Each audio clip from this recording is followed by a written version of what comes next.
వైఎస్ఆర్ కడప జిల్లా పులివెందుల జడ్పీటీసీ ఎన్నికలు ప్రజాస్వామ్యబద్ధంగా నిర్వహిస్తున్నామని జిల్లా ఇన్ఛార్జ్ మంత్రి సవిత అన్నారు. వైసీపీ ఏ విధంగా దౌర్జన్యం చేస్తున్నారో చూస్తున్నామని తెలిపారు. పోలీసులు అడ్డం పెట్టుకుని రాజకీయం చేయాల్సిన అవసరం తమకు లేదని జిల్లా ఇన్ఛార్జ్ మంత్రి సవిత కామెంట్ చేశారు. ఈ సందర్భంగా మంత్రి మాట్లాడుతూ గత ప్రభుత్వంలో ఎన్నికలు ఎలా జరిగాయో అందరికీ తెలుసన్నారు. బీఫామ్ చించి నామినేషన్ వేయకుండా చేశారన్నారు మంత్రి సవిత. ఇప్పుడు ఎవరైనా స్వేచ్ఛగా నామినేషన్ వేసే పరిస్థితి కల్పించాం. అందుకే 11 మంది నామినేషన్లు వేశారు. పులివెందులలో ఓడిపోతున్నామనే భయంతో రెచ్చగొడుతున్నారని మంత్రి అన్నారు. పోలీస్ స్టేషన్కు వెళ్లి సతీష్ రెడ్డి, అవినాష్ రెడ్డి ఏం మాట్లాడారో చూసాం. చంద్రబాబు చేస్తున్న అభివృద్ధికి ప్రజలు సహకరిస్తారు. జగన్ పార్టీ నేతలు పోలీసులను, అధికారులను బెదిరిస్తున్నారని మంత్రి సవిత మండిపడ్డారు. పోలీసులకు వైసీపీకి పోలీసులు అడ్డం పెట్టుకొని రాజకీయం చేయాల్సిన అవసరం తెలుగుదేశం పార్టీ కానీ పులివెందుల కడప జిల్లాలో నాయకులకు కానీ అవసరం లేదన్న విషయాన్ని కూడా మీకు అందరికీ తెలియజేస్తున్నాం. ఎందుకంటే గతంలో స్థానిక ఎలక్షన్లు ఎలా జరిగాయో గత 5 సంవత్సరాల్లో అది వైసీపీ అధికారంలో ఉన్నప్పుడు మనం ప్రత్యక్షంగా చూసాం.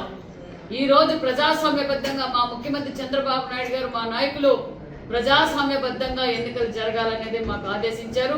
అదే పద్ధతిలో మేము నడుస్తున్నాం అన్న విషయాన్ని కూడా మీకు తెలియజేస్తున్నాం. మరి గతంలో లాగా బీఫామ్ తీసుకొచ్చిన వాళ్ళని చెంపలా, బెదిరించలా, లేకపోతే వాళ్ళపైన అక్రమ కేసులు పెట్టలా, నామినేషన్లకి వేయడానికి వచ్చిన వారిని భయభ్రాంతులను మేము ఎక్కడా చేయలేదు.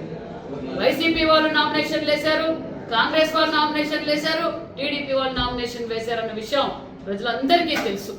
మరి పులివెందుల్లో వైసీపీ పార్టీ ఓడిపోతాదన్న విషయం తెలుసుకొని ఈ రోజు వాళ్లే రెచ్చగొడుతున్నారు, వాళ్లే ఫ్లెక్సీలు చింపుతున్నారు, వాళ్లే టీడీపీ వారిపై దౌర్జన్యం చేస్తూ ఒక పక్క పోలీసుల్ని అసభ్యకరంగా మాట్లాడడం కూడా మనం ప్రత్యక్షంగా చూసాం.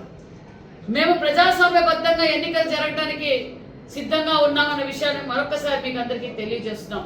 మరి అంతేకాకుండా మరి నిన్నటి రోజున సతీష్ రెడ్డి గారు ఏ విధంగా మాట్లాడారు, మరి అవినాష్ రెడ్డి గారు ఏ విధంగా మాట్లాడారో మనం చూసాం.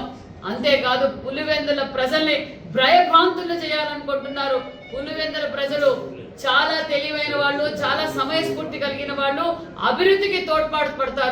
చంద్రబాబు నాయుడు గారు చేస్తున్న అభివృద్ధిని వారంతా సహకరిస్తారన్న విషయం మరొకసారి మీకు తెలియజేస్తున్నాం.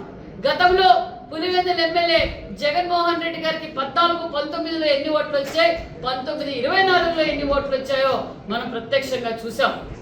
రాష్ట్ర వ్యాప్తంగా ఈ రోజు గత సంవత్సరం నుంచి జగన్మోహన్ రెడ్డి గారు వైసీపీ పార్టీ 11 సీట్లకే పరిమితం కావడం వైసీపీ పార్టీ పరిస్థితి అయిపోయిందని ప్రజలందరికీ అర్థమైపోయింది. మరి గత సంవత్సరం నుంచి కూడా జగన్మోహన్ రెడ్డి గారి పార్టీ ప్రజల్ని, డిపార్ట్మెంట్ ని, ఒక పక్క రెవెన్యూ డిపార్ట్మెంట్ ని బెదిరిస్తున్నారు, ఒక పక్క పోలీస్ డిపార్ట్మెంట్ ని పోలీసులు బట్టలు ఉడబెట్టి కొడతామని బెదిరిస్తున్నారు. ఇలా బెదిరించుకుంటూ ఒక్కొక్క స్వయాన ముఖ్యమంత్రిగా పనిచేసిన మాజీ ముఖ్యమంత్రి జగన్మోహన్ రెడ్డి గారు స్వయాన నరికితే తప్పేముంది, రపరప నరికితే తప్పేముంది అంటారు. ఇంకొక ఆయనేమో నైట్ కనసైకు చేస్తానే నరికేయండి అని ఒక ఆయన అంటారు. ఇంకొక ఆయనేమో చంపి కిడ్నీలు పార్సల్ చేస్తామంటారు. ఇంకొకరేమో మహిళలను అసభ్యకరంగా మాట్లాడతారు. ఇలాంటి వారన్నిటికీ ఎంకరేజ్ చేస్తూ ప్రజలని భయభ్రాంతులు చేస్తూ మరి డైవర్షన్ పాలిటిక్స్ చేస్తుంది వైసీపీ పార్టీ. ఇక్కడ పులివెందుల్లో కూడా డైవర్షన్ పాలిటిక్స్ చేస్తున్నారు.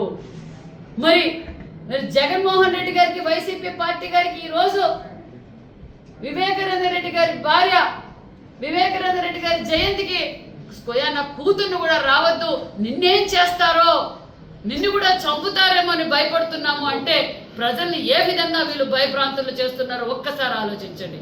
చేస్తుంటే తప్పు అంతా వైసీపీ పార్టీ చేసి ఈ రోజు తెలుగుదేశం